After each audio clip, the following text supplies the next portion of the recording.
Hello and welcome to the video. In this tutorial, I'm going to show you how to remove family link from Google account. It may not be possible to remove parental control on the Google account without password. This is intentional to prevent unauthorized access to account, especially those involving the parental control.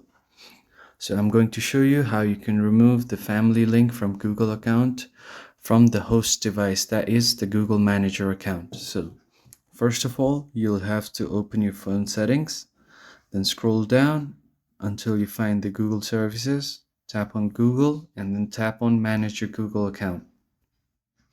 You can scroll sideways to find people and sharing, and there you can see your family group on the Google account.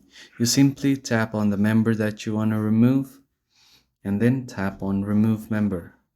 Once you do so, this will ask for your password or your biometrics if you have set it, and you will just tap on continue, and then you just authorize the device to let the device know that it's really you, and then you tap on remove.